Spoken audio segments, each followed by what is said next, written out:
आपके सामने है क्लास 7 इंग्लिश लिटरेचर एज विथ एस्टर के chapter 3 man in a boat के क्वेश्चन आंसर की ये वीडियो। क्वेश्चन नंबर 1 से यहाँ पे हम शुरू करने वाले हैं। क्वेश्चन नंबर 1 है, how did the speaker know that his liver was out of order.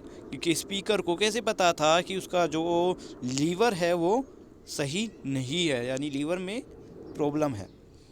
The speaker knew that his liver was out of order because he has been reading a patient liver circular।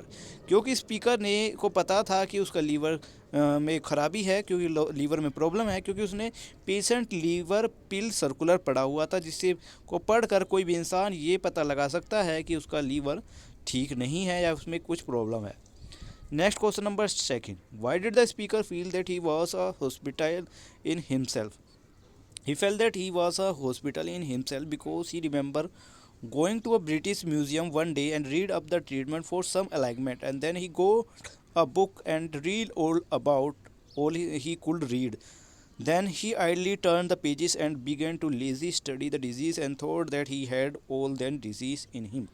यानी एक बार जब hospital वो उन्होंने सोचा कि वो खुद में ही एक हॉस्पिटल है, क्योंकि एक बार ब्रिटिश म्यूज़ियम जाते वक्त एक दिन वो जब ब्रिटिश म्यूज़ियम गए तो वहाँ पर इन्होंने एक अलाइनमेंट पढ़ा।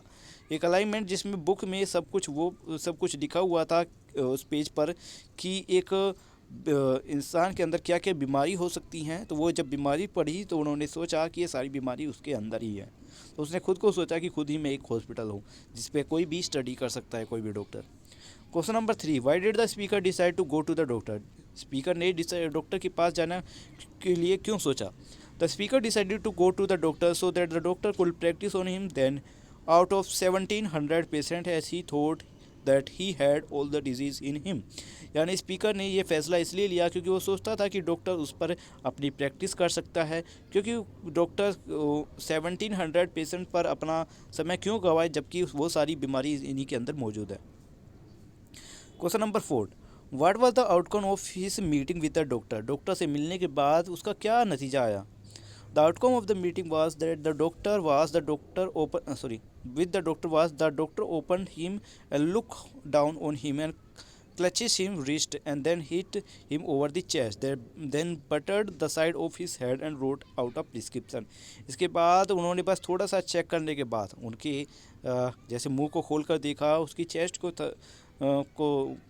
को थपथपाया, इस तरीके से चेक करने के बाद फिर सिर्फ उसको प्रिस्क्रिप्शन यानी दवाइयाँ लिख कर दे दी थी। Question number 5, after the contemplation what solution did the friends have for the cause of their illness। कि बाद में क्या नतीजा निकला इनकी बीमारी का। तो नतीजा क्या था, after contemplation the solution was to rest and to have complete change for the cause of their illness as it was brought on them over work and stress। नतीजा ये निकला कि इनको अपने आदत में बदलाव लाना होगा, क्योंकि ये ज़्यादा काम करते हैं और ज़्यादा स्ट्रेस में रहते हैं, इस वजह से इन्हें ये बीमारी हो चुकी हैं।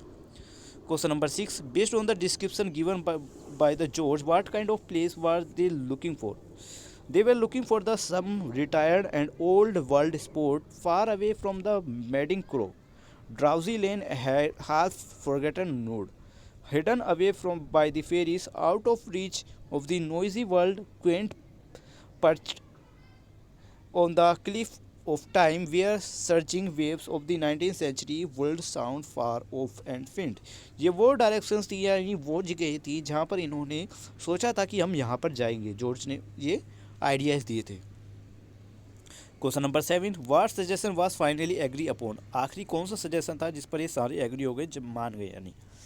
The suggestion was agreed upon was to go to the river because of the fresh air, exercise and a change of scenery would occupy their mind and the hard work would give them a good appreciated and make them sleep well। ये suggestion ये था कि आखिर में ये river पर जाएंगे जहाँ पर इनको फ्रेश एयर मिलेगी, ताज़ी हवा मिलेगी, ये एक्सरसाइज इनकी हो पाएगी और वहाँ की जो सीनरी है उसको देखकर इनका जो मन है वो भर जाएगा और इससे बहुत ज़्यादा मेहनत करने के बाद आखिरकार ये खाना खाकर अच्छे से सो पाएगी। नेक्स्ट है इसमें आंसर दिस क्वेश्चन में एक लाइनें दी हुई है और उनके क्वेश्चन पूछे गए हैं। I sat for a while frozen with horror and then the listlessness of despair I again turn over the pages. Why was the speaker in a state of despair। यहाँ पर वो जो स्पीकर था वो परेशान या दुखी क्यों था, क्योंकि यहाँ पर उसने उन बीमारियों के बारे में पढ़ा था जो उसने उसमें पढ़ी थी। The thought he had all the diseases, कि ये विचार कि उसके अंदर सारी बीमारी हैं। What page is referring to, page कौन सा रिफ़र कर रहा, पेज किसके बारे में है। He was referring to the page about diseases, उस पेज के बारे में जिसमें बीमारियों के बारे में लिखा हुआ था।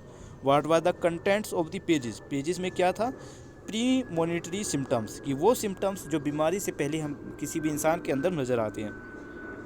Question number second, what it was that was actually the matter with us, we know none of us could be sure of what the unanimous opinions was that it whatever it is was had been brought over by overwork. whom does us refers to, us का मतलब यहाँ पर किसके लिए था, all three of them, ये तीनों थे इसमें। what was the Anemian opinion, all agreed, what was wrong with them, they were overworked and stressed। next number 3, let go to the river, who is the speaker, George। why did he suggest going to the river, for fresh air, exercise and change of scene। see, what did not agree with this suggestion and why। Harry did not agree because he thought George would sleep more। ठीक है, ये last यहाँ पर question था जो ख़त्म होता है। और अगर आपको ने चैप्टर का एक्सप्लेनेशन नहीं देखा है तो चैप्टर का एक्सप्लेनेशन का लिंक आपको वीडियो के डिस्क्रिप्शन में मिल जाएगा। साथ ही आप दूसरे चैप्टर का एक्सप्लेनेशन भी देख सकते हैं। चैनल की प्लेलिस्ट में जाइए, class 7th S with Aster playlist बनी होगी, उसमें आपको सभी चैप्टर की एक्सप्लेनेशन मिल जाएंगे। वीडियो कैसी लगी है उसके बारे में कमेंट में लिखकर ज़रूर बनाना। Thank you, have a nice day, bye.